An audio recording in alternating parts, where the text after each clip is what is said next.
If you're good at the game, you know how to use every post scoring badge on NBA 2K25. Here's a quick tutorial. I've done shorts on each of these badges, and if there's a specific badge you want to learn about, there are links to each badge in the description and timestamps if you want to skip ahead. Quick note, for this video we're going to go in alphabetical order, give a brief description, explain how to trigger each badge in-game, and rank in 1 of 3 categories.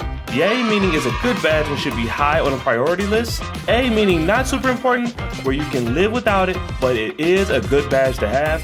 Nay meaning is not important and not really worth the hassle grinding for. We went over finishing, shooting, playmaking, and defensive badges. If you want to see those videos, the link is in the description. Also, we'll cover general, offense, and rebounding in the next video. Let's kick off the show here with Hook Specialist. Hook Specialist improves a player's ability to make post hooks. Honestly, this badge is either completely broken in 1 or 2 ways. And if you've been around for a while, you know exactly what I mean. Depending on the patch of the game, either you can knock this down every single time with an easy green window with the World War Z zombies on top of you, or you can be booty butt naked and you can't make it with your life depending on it. To do a post hook, you want to start in the post up position by holding L2 and hold the right stick directly up or up diagonally toward the right or the left. Oh yeah, another fun fact, post hooks go based off your shooting visual cue. So if your cue is on push, then you need to focus on the elbow. If release, then on the wrist flick, and so on and so forth. There is a different, I'm typing this in quotations while making the script, so I hope you can hear the air quotes, different group of individuals who play this game that year in and year out are post move specialists, to say the least. And those different players are pretty much 2 chains when it comes to this. The rest of us, this is really challenging to do within the heat of the battle. You see here a few clips of me doing this, but trust me, it took a lot of attempts. I'm not nice at this. Just for that is gonna be a nay for me personally. It's easy to guard unless you have a mismatch, which even in that case, you're better off just drop stepping or post spinning the score. Not a necessary badge, just there for vanity and insanity. I mean, different.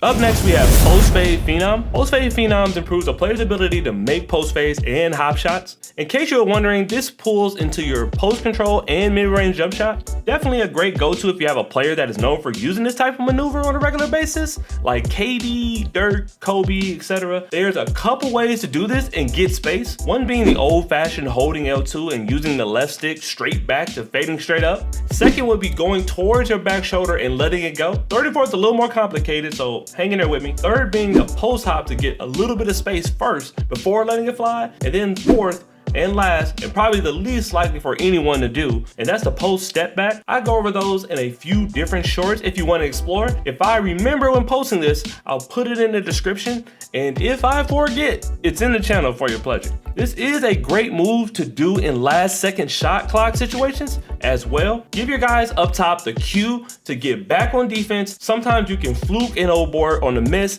and there's moments where you actually make the shot and it's a good shot. I will say that this isn't a thing that comp players use in any game mode if we're speaking facts. A possibly contested 2 in this game isn't efficient basketball, believe it or not, and even the bots know this. Now, if you're automatic and you can hit it at a high clip, then have at it. But I gotta give this an A just because it's a nice bailout option when need be, and we all know how reluctant we can get when throwing up the grenade. None of us, and I mean none of us, well at least a very few of us, are Bruno Mars when it comes to this at the end of shot clocks. But besides the point, this badge isn't a must-have but can be a convenient bailout in certain situations. Up next, we got Post Move Poet. Post Move Poet raises the chances of faking or getting by the defender as well as scoring when performing moves in the post. And morph with a few post move badges from the past like Post Spin Technician and Drop Stepper. Pretty much any move done in the post now will contribute to this badge. Seems very lazy from the makers of the game to just make one badge cover all post work this year, maybe due to the fact that not too many players use post moves game in, game out. But listen, this badge can be automatic bucket for bigger builds when dealing with a mismatch. You can score in a multitude of ways with spins, drops, hooks, fades, and up and unders. If you know what you're doing, you can absolutely be a problem. And in case you don't know, let me break down some of these moves for you. Post spin, hold L2 and move the right stick in a half circle in the direction you want to spin to pull it off. Drop step, hold L2 and tap square while holding the left stick towards the back shoulder. I told you how to fade in the section before this, timestamps below if you need to look back. Up and unders, hold L2 and hold square with the left stick going back shoulder and let go before going into the shot. Then left stick forward to lean in for a bucket. It has to be a yay due to the bag you can get in when using this badge, whether you have mismatch or not. Most comp players don't have post control due to needing rebounding and finishing with bigger builds, but if you want to have fun, then put your post control points up.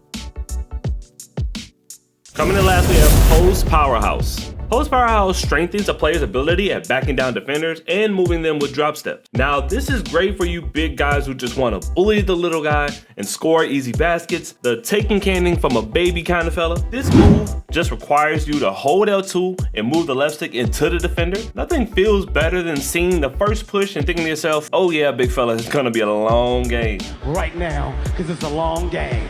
Post Powerhouse does drain stamina pretty quickly, so make sure you're quick when putting this together. Also, the defense will come to help most times, so be mindful of rotations as well. This is a yay in my book, simple and effective in my eyes, especially for you newbies out there. If you're not a big man watching this video, by the way, make sure you're passing them down when they get any kind of post-up badge. Should have mentioned this earlier in the video. Hit your big man, spot up, and let them go to work. Literally are guaranteed baskets in one-on-one situations. There you have it, every post scoring badge on NBA 2K25 and its importance in gameplay. If you missed anything, check the description for timestamps. Also got links to shorts which break down each of these badges into detail.